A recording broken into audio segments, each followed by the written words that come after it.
All right, we're back. Welcome everyone. We are ATX VGC. You're here tonight with myself, Gems, and Rollercoaster. We are coming live to you for our weekly Monday night friendlies. This week we're gonna have 3 really exciting best of 3 sets. We've got, in the first one, we have first-time battler Tyson against Amy or Woke Flossie. In the second matchup, I will be playing returning battler Rozzy, or Ross, one of our longtime followers here on Twitch. And then in the final game, we're going to have Rollercoaster versus Sir Wilson in a one of our probably most repeated matches before we started streaming from our Monday nights locally here in Austin.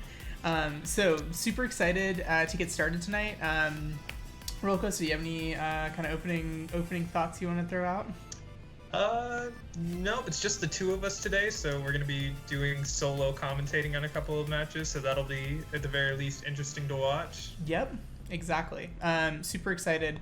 We're going to go ahead and start to message and make sure that everyone's ready to go over in our Discord. And again, if this is your first time here and you want to battle on the ATX VGC Monday Night Friendlies, you can actually join our Discord with !Discord in the chat. And the signups go live for these on Thursday mornings at about 11 a.m. Central. And they're open until Sunday nights at 8 p.m. Central. So if you are hungry for some more ATX VGC Best of 3 content and you want to participate, go ahead and join us over there, and we'll help you get all set up. We also post the replays of these back to YouTube, so if you want to check out our YouTube, feel free to check out ATX VGC on YouTube as well. All right, we're back. Looks like we've got everyone all paired up. We've got Charisma or Tyson versus Amy or Woke Flossie, depending on which name you want to use for them. So, we don't actually have our overlays up with the teams, so we'll be seeing these teams for the first time here in just a second. But super excited. This is Charisma's first time on the channel. Came in, I think, on Sunday and was like, "Can I still sign up?" And we're like, "Yep, still got spots for it." So the super team excited. Name is Pain. Team name is Pain. So I'm interested to see what we're in for here. Every Pokemon has ally switch. Oh god, that would be true pain. So, right off the bat, looks like we're going to see Indeedee Male, Terrakion, Incineroar, Urshifu, and I think that was the Dark Urshifu, as well as Amoonguss and Corviknight. Okay, yeah. And Amy's got Tentacruel, Crocodile, Porygon 2, Rillaboom, Marowak, Alolan, and Togekiss. Interesting. We've seen probably more than our fair share of Tentacruel on this channel compared to other places. Yeah, very weird that's picking up in popularity. Yeah, I mean, we did also see it pick up some steam. It was used on that team in Spain that won that 900-person tournament with almost mono water. It did actually have a Tentacruel. Tentacruel, I don't know what set it'll be running, but it gets some super interesting moves. It also has Clear Body, right? Yeah, so you actually can intimidate it as a physical attacker. It's also very fast. Yeah, it's weirdly fast. I am also just now learning that it's a physical attacker. I don't know anything about Tentacruel. Anytime I see it, I just have no idea what's going on. Yeah, I'm not actually sure that it is a physical attacker all the time. I know that Will's team that we've featured on stream several times in the past was a physical Tentacruel, so it can be a physical attacker. It gets access to those moves. See 2 very great trainer cards right here. So good luck to our battlers, and super excited to see. What are you expecting here from the leads? Well, there was a bit of potential for Psy spam. There's also potential for beat up on that Terrakion. Looks like Amy's just going for a nice standard Trick Room setup. It's Incineroar and Terrakion from the other lead, so that leads me to think something like a Fake Out and a Taunt could come out onto the Porygon too. Yeah, I'm not entirely sure. Amy clearly just wants to get Trick Room up this turn. Yeah, and it looks like given Tyson's lead, he's going to be able to deny that if he wants to, with access to Trick Room. So you could also go for the 30% chance to just stop Trick Room. yeah, Rock Slide is a super effective means of stopping Trick Room. So yeah, I guess here, let's see. So it looks like he's oh, we see a Protect come out from the Togekiss. Protect from Togekiss. Rock Slide from Terrakion, going for that classic 30% chance to stop the Trick Room. Connects, not a whole lot of damage there. Terrakion just really putting in, Porygon 2's Eviolite really putting in some work, increasing its bulk.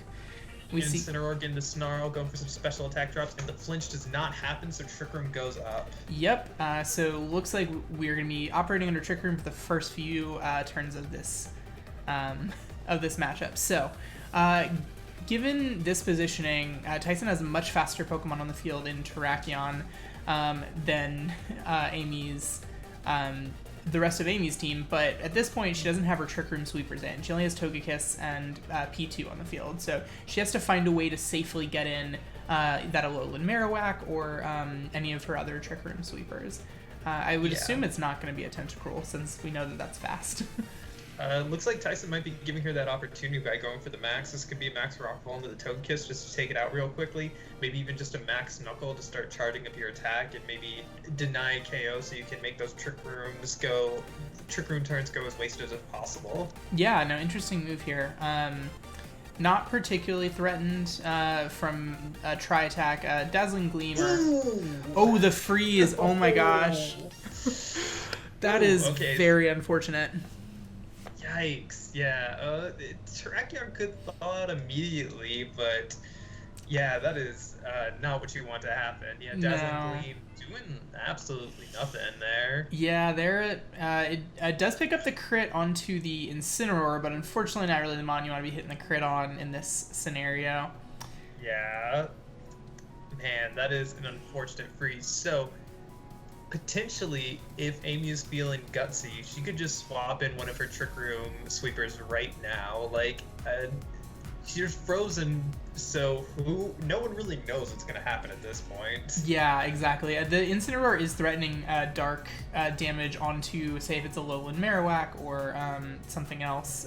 So she does have to be cognizant of that with the switch. And we do see the Alolan Marowak come out. The Incineroar goes for Darkest Lariat into the Terrakion. Nice. Yeah, getting that justified boost. That's very smart. Nice. I like it. Yeah. Hopefully this Terrakion can thaw out here soon. There's a crit on Terrakion.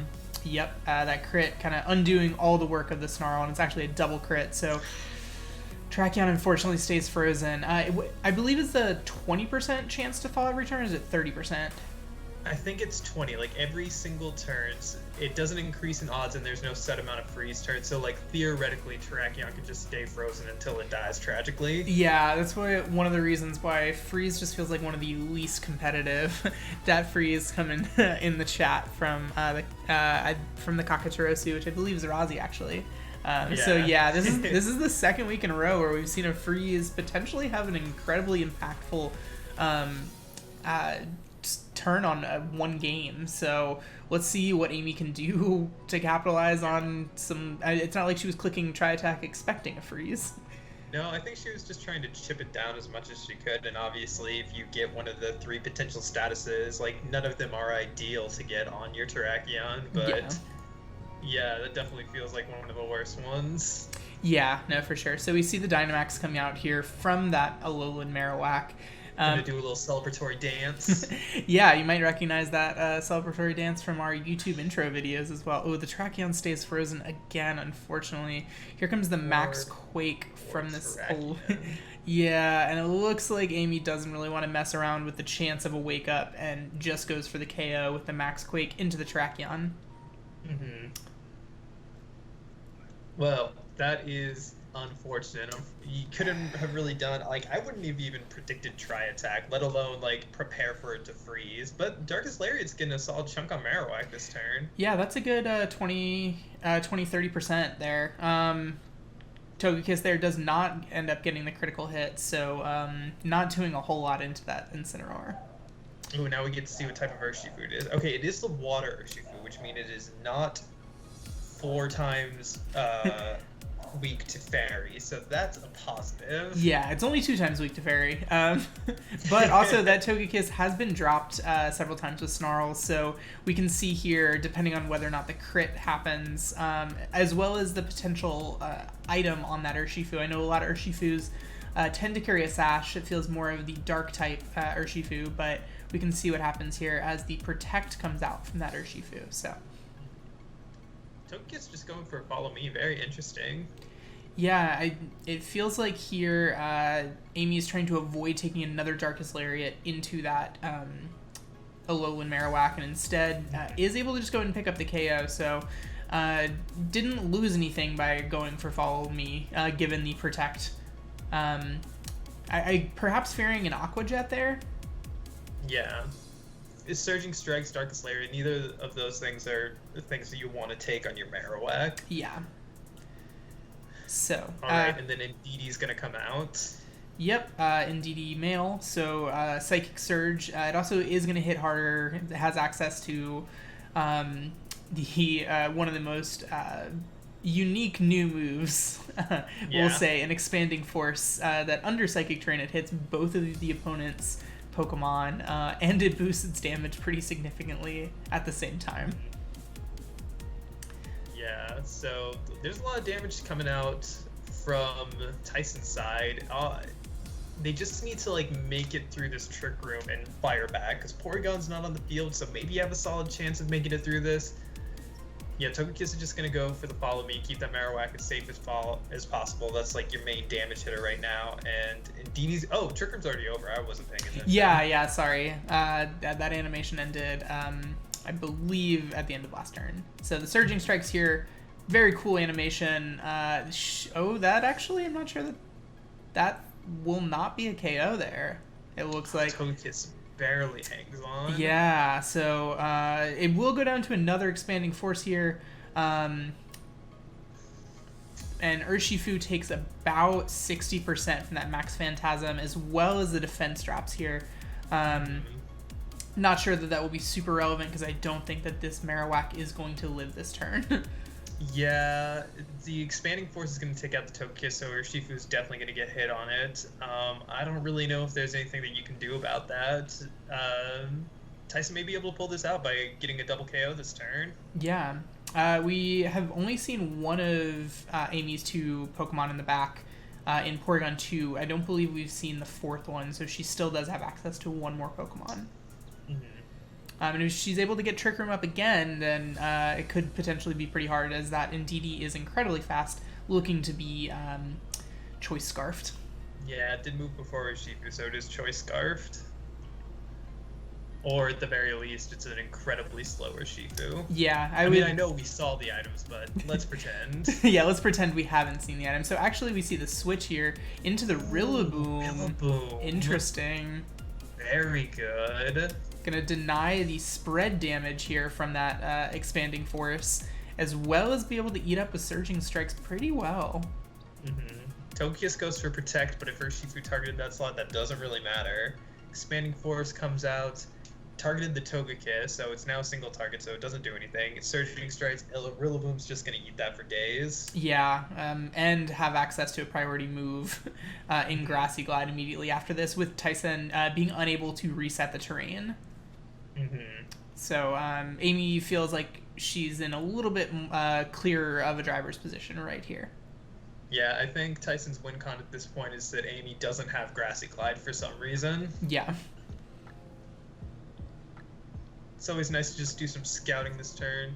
Go for the Expanding Force. Maybe you get the world's biggest crit of all time on this Rillaboom. Yeah, let's see, the Urshifu goes for the Protect here, which honestly, I believe that Urshifu should not be allowed to go for Protect. Given its ability. Protect, you shouldn't be allowed to Protect. So we see there that Expanding Force, now no longer in Psychic Terrain, did about 25%, it looked like. And looks like Amy read into the Protect and went for Knockoff into the Indeedee slot. So very good play from her. And now Amy knows that the Indeedee is in fact Choice Scarfed. Yeah, no question about it anymore. And yet, even if Rillaboom doesn't have Grassy Glide for some reason. Togekiss is just going to be able to fire with a Dazzling Gleam. You can't take on both threats at the same time. Yeah, so one of these two Pokemon should be picking up a KO here. So let's see. Does Amy have Grassy Glide? Just going for a Follow Me. And Grassy Glide. Yep, there it is. That's going to be the game. Yep, on the off chance that that somehow wasn't a knockout, she ensured that it would be a 2-hit KO. So yeah, giving yourself as many chances as possible to get that. All right, so that is a good game one. Yeah, really unfortunate freeze there on the Terrakion, kind of wasting the entirety of its Dynamax, but that is why we play a best of 3 here instead of a best of 1. Yeah. So what if the Tri-Attack burns this time? Do you think that's better or worse? I'm not sure. Just continue to drop the damage output. But at the very least, you get some attacks off. Plus, we saw some of the moves on that Terrakion where it might be useful even if it is burned. I would also like to say that Amy made a really gutsy move the first turn of just protecting in front of a Terrakion and not redirecting a potential close combat. So yeah, if you go with the same leads, do you predict the same thing? I assume that Porygon might be tough enough just to survive a close combat on its own. Yeah, I think it does. I don't believe that there is a move that can one-shot it. Perhaps a close combat into Flare Blitz might be enough, but that's betting a lot. And then if you end up with just a Follow Me this game, you get Trick Room up and you're at -1 defense, -1 SPDEF. Yeah. And you didn't really get anything other than a little bit of damage onto that Togekiss. It seemed like Tyson brought all the right Pokemon, just got the very unlucky chance of getting a freeze off of a Tri-Attack and then freezing 3 turns in a row. Yeah, exactly. Super unlucky. So we'll see here kind of what the adjustments that Wilk Fossey makes. We've seen what Tyson locked into, so we actually are getting a little inside look as to those items on those Pokemon. So some interesting choices there. I'd be interested to ask him kind of after the game maybe what some of those choices are, and we might be able to have some of that content up on the YouTube upload after the fact. Yeah. Okay, let's see. Amy is going Marowak Porygon too. Ooh. Okay, very interesting. Yeah, very interesting, very aggressive in the face of a Terrakion and Incineroar. Yes. That feels like a really good lead for Tyson in this case, because you're basically forcing this -1 Alolan Marowak to go ahead and either protect or switch out. The Porygon 2 might get the Trick Room up, but it's gonna have to take a lot of damage. Yeah, I mean, you got a solid. You could just fake out and Max Knuckle, and then just Max Knuckle again, and I think that kind of gets you in the position that you need to be. Making the call of Dynamaxing your Marowak could be a really risky play, but I don't know. She went for the riskier play the first game and got very rewarded for it. Yeah, no, she definitely did. And at this point, she is up 1 game, so she can take some liberties with... so it looks like she actually switches into Togekiss here, interestingly enough. Okay. Predicting perhaps that close combat. Marowak goes for the Protect. Fake out into the Togekiss and... Rock Slide. Very nice. Yeah, that's a great turn for Tyson there. Unfortunate for Amy, it looked like she was trying to read into... Ooh. That did a lot of damage. Oh, crit. Oh, a critical hit. That was an earned critical hit. Yep. Given the 3-turn freeze and just the freeze chance itself, I think that those kind of balance off in the scales of RNG. Yes. So in this position, that Togekiss isn't really threatening anything. The Alolan Marowak's currently at -1. I don't see Amy really wanting to leave it in to take a Rock Slide. So, yeah, it feels like she has to switch it out here, and I'm wondering what is going to want to take that combination, either, a max move from the Terrakion or just a Rock Slide, guaranteeing the KO onto Togekiss. Looks like Indeedee is going to come in here, set up the Psychic Terrain, get ready to deal some big damage of its own. And will Marowak stay in or go out? Let's see here. This is where the speed tier would happen for it. So, It's Psychic Sea Terrakion. very interesting. Cool. And the Marowak staying in. This could... Intriguing. Yeah, this could go either really well or really poorly, depending on the targeting here. So, interested to see. We see that shiny Terrakion max. This turn, it feels like it's not going to get frozen. Seeing as there's no Pokemon on the field that can freeze it. Freeze Dry Marowak. Ooh, protect from Togekiss, predicting a potential just attack into it, and Max Rockfall is going to take that Marowak out. Yeah. So kind of worst case scenario there for Woke Fossey, losing your Marowak and not really getting any damage off from your Togekiss. And even if she were to go for a Dazzling Gleam and get a crit in that scenario, that isn't... well, I guess the crit would ignore the +1 Spidef, but if she wasn't to get a crit, she'd be in a lot more trouble. Mm-hmm. So, now what? Do you go Rillaboom or you go Porygon? I would imagine that you would want to get rid of the terrain because I don't think you're going to be able to get Trick Room up in this scenario. Yeah, it is Rillaboom. Yeah, I think it was pretty much Amy's only option in this case. So we see the Grassy Surge come in, overwrite the Psychic Terrain, and set the Grassy Terrain. And it now establishes Fake Out pressure for that Rillaboom. But... we just saw an interesting move that is probably not going to be very good for her. I'm very excited for what's going to happen next. Oh, yeah, that's one of my... well, let's see what Tyson decides to settle on. I was really rooting for that other one. Oh, no. I was wanting to see the Magic Room come out. Okay, Togekiss goes out. Porygon comes in. Do you think this is going to be Drum Solo or a... Grassy Glide? Yeah, interesting question. I mean, at this point, there's nothing else that Amy really wants to max. Yeah, there's nothing else Amy wants to max on her team. You're not going to max your Porygon. You're not going to max your 20 HP Togekiss. So you might as well go ahead and go for the Drum Solo here, knowing that Grassy Glide's not going to be enough to KO the track. Mm-hmm. So hoping that maybe the G-Max Drum Solo will be enough in this grassy terrain. So yeah, Dazzling Gleam getting a nice little bit of chip there, and Max Flutterby. Ooh, this super effective bug move. Ooh, Rillaboom eats that. Yeah, ate that really well. That must be some very, very nice bulk on the physical defense side there for that Rillaboom.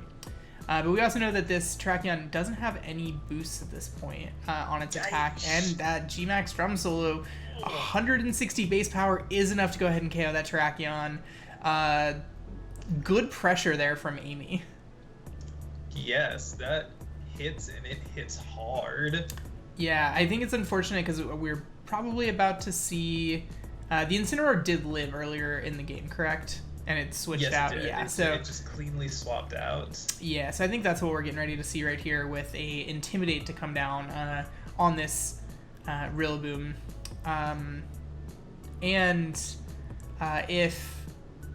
If Tyson really wanted to, he could also change the terrains around again. It would involve switching in an Urshifu, which feels a little scary right now, with that G-Max Drum Solo on the field.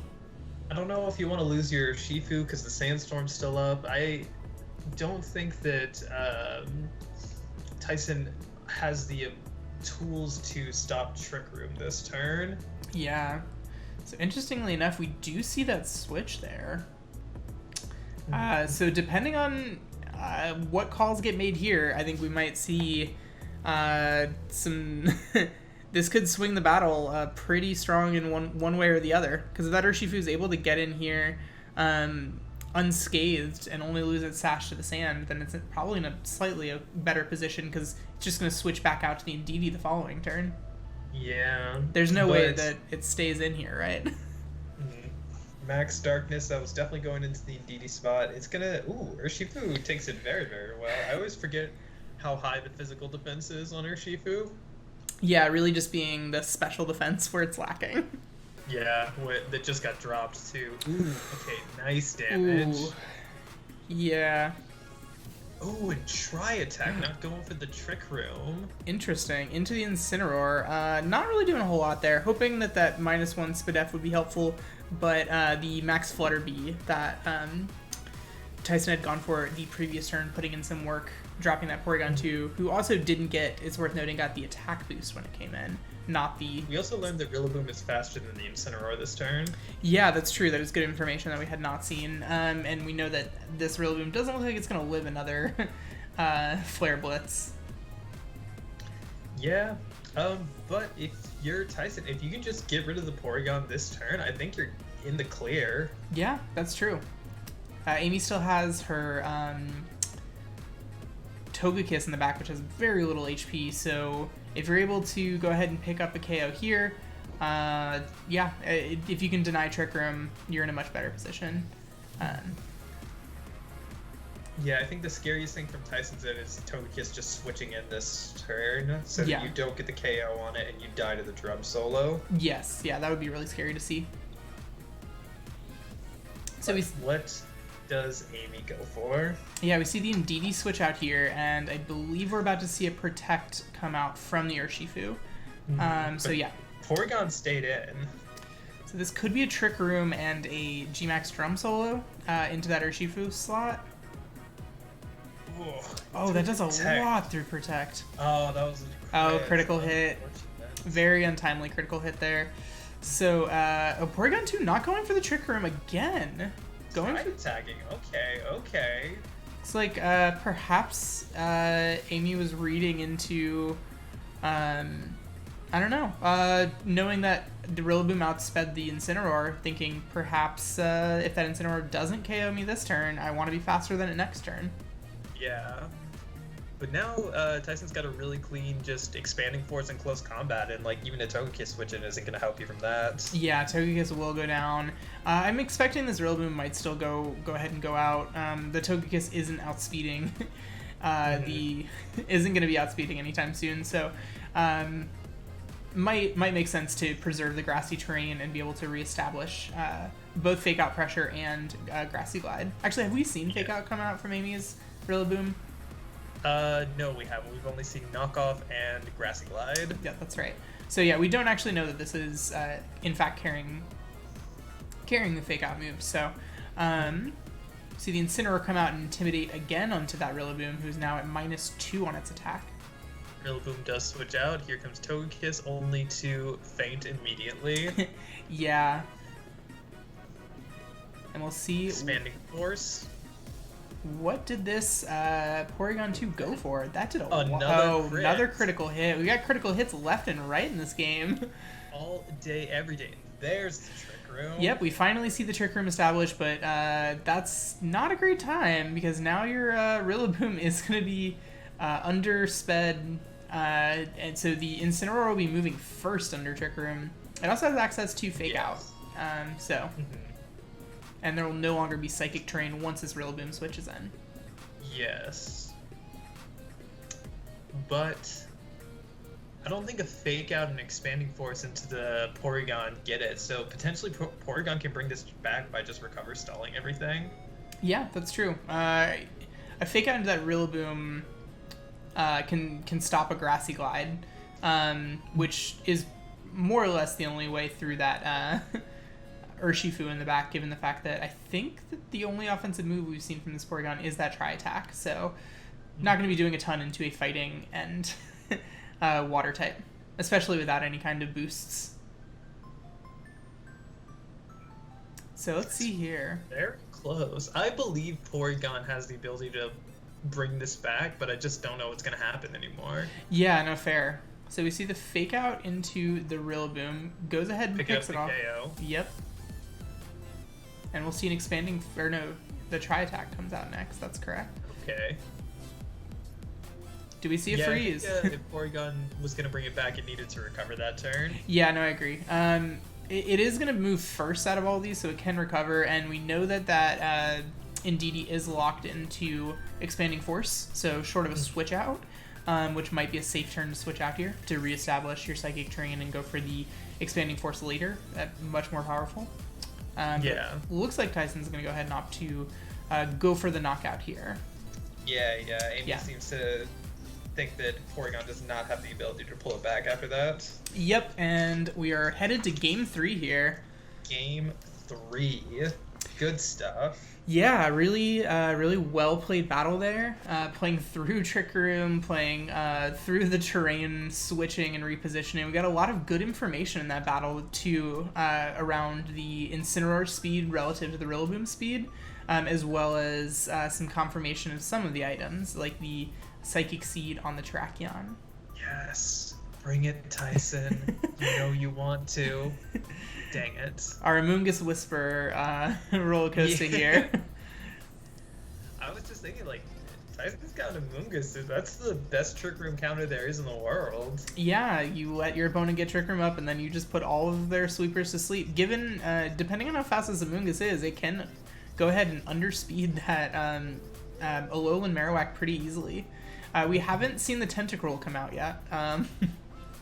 We haven't seen the Crocodile. We've seen the same 4 from Amy for both games, and we've seen the same 4. No Tentacruel is being shouted for, demanded in the chat, I say. So we'll see if Amy gives chat what they want with the Tentacruel. I don't think it's a great matchup for it here, but nuts to Amoonguss is the other thing that was said. So let's see the leads here. It's the Tentacruel. It is the Crocodile Tentacruel, the 2 mons that we had yet to see here. Into the Terrakion Corviknight. Ooh, that mirror armor. Yeah, that is not good. It is going to get the Intimidate down onto the Terrakion. And, I mean, to be honest, Crocodile's attack isn't anything necessarily to write home about. So, getting the mirror armor might not be that impactful if it is in, like, perhaps supportive Crocodile. Oh, I want to see this. Alright, what's this Corviknight got? Yeah, I'm curious. So it doesn't look like the standard Corviknight set that we tend to see. Yeah, or it might have just appeared to be a bulk up Roost. Yeah, it's also not Lumberry, we noticed, which I don't know. That hasn't been revealed yet, but I actually wasn't 100% sure based on the item image what it was. So we see a first turn Dynamax here coming out from Amy. What do you think it is? It's that Tentacruel. Are you happy, Rozzy? Is this what you wanted? This is what chat has demanded, and chat has gotten what it wants with a Tentacruel maxing here. So, interestingly enough, that would actually kind of help out Charisma if, say, it goes for a max water into that, a max geyser into the Terrakion. Makes it even harder to kill that Corviknight. Rozzy is entertained in the chat. Ooh, Bulldo's weakness policy, Tentacruel! So the Intimidate actually helping. It still did a lot. Yikes. Was that a crit onto the Tentacruel? If it was, I missed it. Here comes a Max Geyser. Ooh, it's faster. Into Terrakion. Terrakion is gone. Yeah. We saw what Terrakion was going for.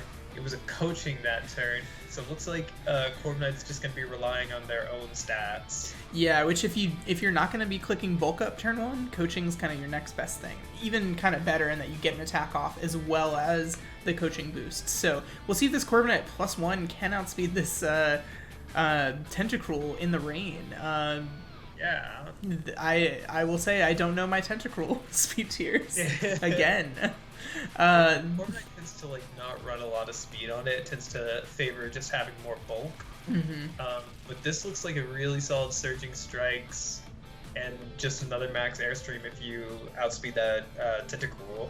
Yeah, setting the rain here both makes it harder to KO that Corviknight, and it's going to boost the power of that Urshifu's Surging Strike. So, very fun to see. I love the strats, the self-bulldoze, especially getting the speed drop onto the Terrakion last turn, which I think might have helped with that max geyser. Max guard.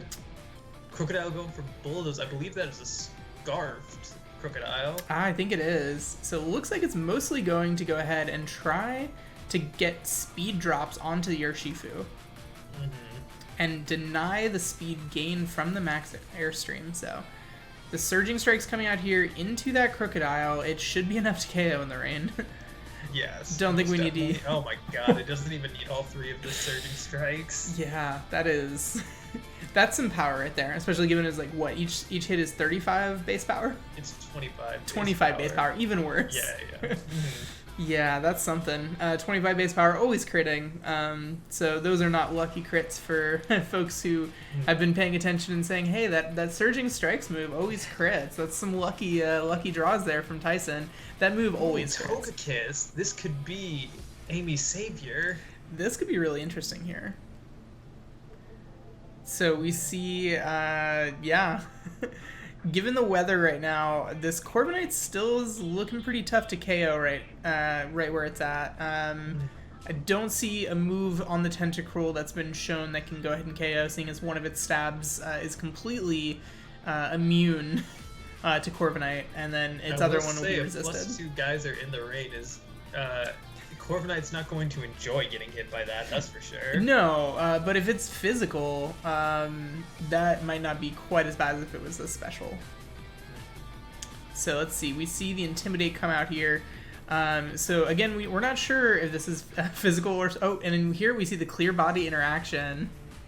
So no stat drops. Follow me there. Yeah, kind of guaranteeing that this Tentacruel will ignore the speed of that Corviknight. It's actually faster right off the bat. Goes for the max overgrowth into the Incineroar slot.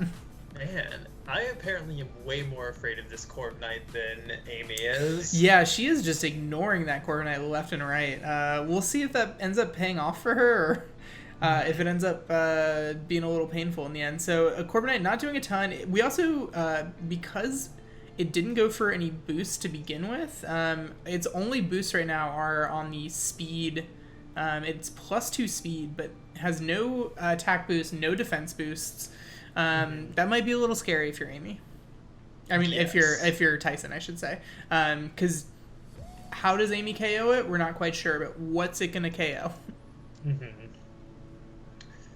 Yeah, I think it just really comes down to what Amy has in the back, but like fake out pressure this turn, you can Brave Bird.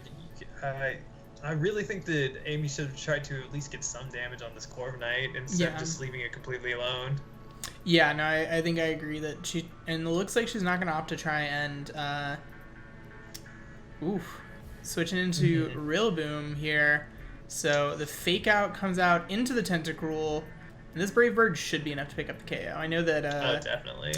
I know the Tentacruel is bulky, but not quite that bulky, especially with no Acid Armor boosts.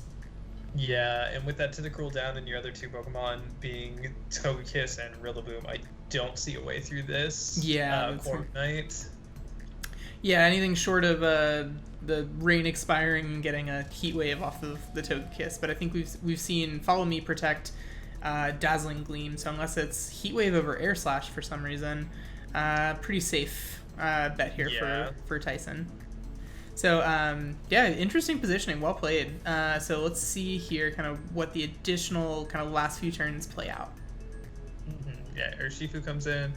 Just going to be Follow Me. Maybe you could get like the biggest knockout crit of or knockoff crit of your life. Yeah, there's Iron Head. That's going to take care of Togekiss Togekiss stays on. That's pretty interesting. That is, yeah, that Togekiss has lived some hits that I did not expect it to. Knockout, not doing that much damage. The rain has stopped here, so... If there was ever a time to reveal, I don't know, a hidden heat move on that Rillaboom, Fire Punch Rillaboom. Let's see it. Yeah, and especially after the knockoff, knocking off the Akaberry. So yeah, this is the perfect time. Yeah, given this generation that there is no hidden power, you don't have to be afraid of a random hidden power fire. I think that's really been one of the things that's definitely helped Corviknight, is not having to worry, all right, which mod on this team has the hidden power fire specifically for Corviknight. Yeah. I wanted to see Dynamax Tentacruel succeed. Yeah, well, if you want to see that, you can go check out episode 10 of the ATX VGC Monday Night Friendlies over on YouTube.